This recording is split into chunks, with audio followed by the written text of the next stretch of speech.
오늘의 마지막 자기소개서 고난이도 질문에 대한 영상입니다. 자, 8번째. 지원자의 전공이 이 일과 얼마나 관련이 있다고 생각하느냐. 자, 전공과 내가 지원하는 직무가 일치하면 이거는 쉬워요. 이 질문은요. 그런데 안타깝게도 대한민국은 전공과 내가 하고 있는 일과 상당한 차이가 있어요.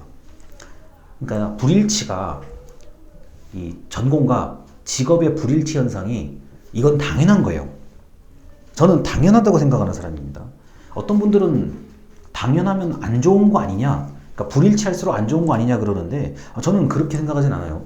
왜냐하면 제가 이제 행정학 전공자인데 행정학 전공자가 지금 전국에 행정학과 다니시는 분들이 지금 8만 9천 명 정도 되거든요. 요새 좀 줄었어요. 8만 5천 명. 자, 8만 5천 명이 그럼 전부 다 공무원 돼야 되겠네요. 그거 아니거든요. 그럼 경영학 지금 20만 명이에요. 대한민국에 경영학과에 다니시는 분들이. 그럼 전부 다 경영해야 되겠네요. 아니에요. 그건 아니에요. 자, 그런데 지원자의 전공이 안 맞을 경우는 그래도 자소서에 어떻게 써야 될 거 아닙니까? 그러면은 전공을 보지 마시고 전공의 과목을 다 보세요. 그 다음 교양 과목까지. 이걸 어떻게든 분해시켜가지고 그 분해된 것 중에서 관련된 것을 이렇게 뽑아서 넣는 게 중요하다고 할 수 있습니다. 자, 예를 들어서 나는 예체능 전공인데 내가 지금 가고 싶은 회사는 예체능과 관련이 없어요. 자, 그런데 그 전공에서 배웠던 과목, 뭐 중간고사, 기말고사, 뭐 과제 했었던 거 이런 거요. 이런 것들을 좀 잘 어떻게든 끼워 넣어서 설득력 있게 만드는 게 중요하죠. 만약에 뭐 대학 교육 지원자가 교육받은 것 중에서 지금 이 일과 얼마나 관련이 있습니까? 이렇게 묻는다면 지금 이 수업 쓰는 게 맞아요.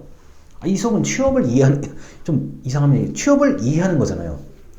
그러니까 네가 들었던 교육 중에 우리 일하는 거하고 얼마나 관련이 있냐. 그러면은 취업에 이해라는 과목을 쓰는 게 가장 맞죠. 내가 내 전공을 가지고 좀 이렇게 연결시키기에는 좀 부담스럽고 마땅히 과목도 쓰기가 좀 그래. 그러면 지금 이 수업밖에 없어요. 취업에 이해라는 수업을 들었는데 이게 15주에 2학점짜리였고 뭐 당시에 교수님이 절반은 기업, 절반은 공무원에 관련된 얘기를 해줬다. 그런데 나는 그 수업에서 이렇게 해서 난 뭐 했다 뭐 등등요. 그리고 제가 애초에 이 수업을 만든 이유 중에 하나가 이것 때문에 그래요. 아니 전공하고 내가 사는 일하고 지금 달라요. 근데 지원을 하려니까 이게 답답한 거예요. 연결이 되는 게 없어. 그러면은 최소한의 교양 과목은 요거예요. 이 지금 수강생분들이 그래 전공은 없으니까 교양에서라도 이걸 좀 집어넣자 이렇게 생각을 하고 이 수업을 제가 개설을 한 거거든요. 이게 얼마나 답답하겠어요. 왜냐면 내 마음대로 되는 게 아니거든요. 이게 반드시. 그래서 관련성을 좀 찾아보기 위해서 이 수업을 만들었는데 진짜 이 수업 넣어야 돼요. 만약에 그런 상황이 되면요. 그리고 요새 얼마나 좋아요. 뭐가 좋냐? 야, 너 그러면 그 수업 내용 기억나? 라고 물으면, 혹시라도 면접 같은데 물으면, 또는 자기소개서에서 좀 구체성을 강조하고 싶으면, 이 유튜브잖아요. 유튜브 영상 그냥 제 이름 치고 하면 나오잖아요. 자, 이거 안 지워요. 절대로 못 지워. 영상 찍은 걸 못 지우거든요. 그러면 이제 영상 다시 보고 해서 적어도 되고, 또는 링크요. 제 거 유튜브 링크를 가지고 자소서나 이런데 언급을 할 수도 있죠. 난 이 영상을 봤는데 코로나 때문에 나는 유튜브로 수업을 들었다. 근데 이 링크를 보니까 이렇게 해서 이 링크에 대한 수업을 듣고 나는 이렇게 전공을 이렇게 여기에 지원하게 됐다. 이게 좋잖아요. 유튜브 영상은 이게 지금 그 죄송합니다. 개인정보뿐만 아니라 이게 수업했던 거는 지금 비대면이기 때문에 이게 교수가 이걸 10년을 가지고 있어야 돼요.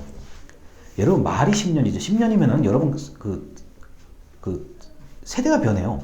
10년 정도 가지고 있으라고 지금 권고하고 있는데 유튜브라는 그 플랫폼이 망하지 않는 이상 10년 동안 있어요. 그러니까 걱정 안 하시고 다 찾아보시면 됩니다.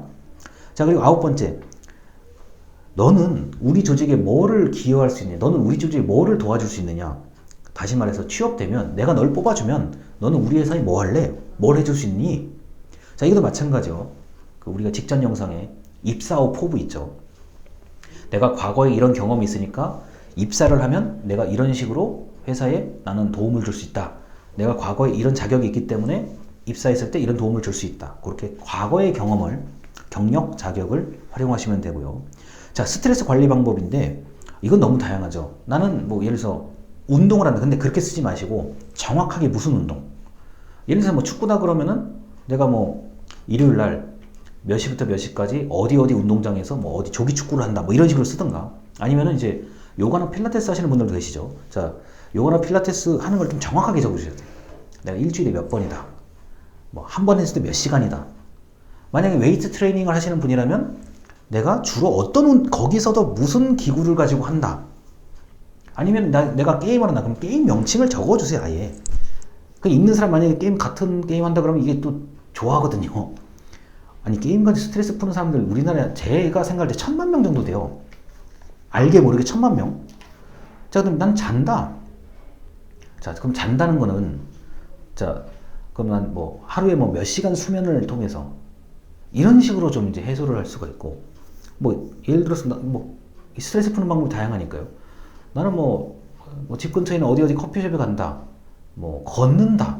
그럼 그 걷는 걸 어떤 식으로 걷느냐. 뭐 이런 거 적을 수가 있고요. 자, 그러니까 결국은 내 일상을 좀 꼼꼼하게 적으면 좋습니다. 자, 11번 공백 기간. 자, 이게 갭 이어라고 하는데요. 자, 갭 이어족이라고 갭 이어라고 얘기합니다. 자, 갭이라는 거는 이제 간격을 얘기하죠. 그러니까 이어라는 건 이제 우리 년, 해를 얘기하는 거니까요. 자, 이게 취준생의 이제 가장 큰 질문일 수도 있어요. 공백 기간이 경력을 보니까 이력을 보니까 공백 기간이 있는데 이 공백 기간이 왜 생겼는지 무엇을 했는지. 자, 그래서 여러분이 공백 기간에 내가 뭘 했는지 정확하게 얘기해 주시면 좋아요. 제가 공백 기간에 여행을 갔었습니다. 공백 기간에 뭐 다른 교육을 받았습니다. 이걸 이렇게 좀 적어주면 이거 아무 상관이 없어요. 자, 그런데 이제 이게 사람이라는 게 공백 기간에 반드시 뭔가를 한다 이것도 아니잖아요. 나는 아팠을 수도 있고, 나는 정말 다 귀찮다. 나는 아무것도 안 했을 수도 있고. 자, 그래서 공백 기간을 안 생기게 하는 게 사실은 좋은 건데, 일단 그게 뭐 각자의 좀 입장이 다르니까 이 공백 기간이 생긴 이유를 정확하게 얘기할 수 있으면 된다는 거. 그리고 갭 이어라는 단어는 일부러 공백 기간을 두는 거예요. 일부러 공백 기간을 둬서 그 기간 안에 내가 좀 원래 하고 싶었던 걸 하고 또 취업 준비를 해서 취업을 하고 그 다음에 어느 순간이 되면은 나와서 공백 기간을 갖는 거예요. 그래서 갭 이어라는 단어가 실제로 있는 얘기입니다. 자, 그리고 12번에 지원자는 평소에 남는 시간에 무엇을 합니까? 이건 이제 면접 질문 같은 거예요. 남는 시간에 뭘 하는지에 대해서도 마찬가지로 뭐 스트레스 관리를 한다. 그런데 나는 이렇게 한다. 그리고 뭐 나는 남는 시간에 주로 이렇게 한다. 여기서 말하는 남는 시간은 이제 이동 시간이거든요. 내가 뭐 이동 중에 뭐 음악을 듣는다. 이제 구체적으로 뭐 이동 시간에 내가 이런 유튜브를 본다. 그런 식으로 얘기하면 좋을 것 같아요. 특히 유튜브 채널이 워낙 다양하잖아요. 그러니까 만약 채널명을 좀 외우고 있으면 좋죠. 저 같은 경우는 이제 영화를 좀 요약한 그런 그 영화 리뷰하는 프로그램을 자주 보거든요. 그러니까 영화 리뷰하면 보통 10에서 15분이니까 시간 좀 이렇게 버리지 않고 잘 볼 수 있어서 좋거든요. 이런 식으로 얘기하면 좋다는 거. 자, 그다음 13번인데, 자, 당신은 모르는 부분이 생기면 어떻게 처리합니까? 그러니까 모르는 부분이 생겼을 때 나는 과거에 이렇게 처리했었고, 그러니까 나는 자, 회사에 입사했을 때 과거에 모르는 부분이 생기면 뭐 누구한테 물어보고 처리한다. 자, 뭐 예를 들어서 저 같은 경우는 이메일로 물어보는 사람이에요. 이메일로 물어보고 이메일로 답장 받는 걸 좋아하는 사람인데, 어떤 사람은 말로 물어보고 말로 답변을 듣는 걸 좋아하는 사람도 있고요. 그래서 물어보고 답변하고 방식도 적어주면 좋아요. 나는 카카오톡으로 주로 물어본다.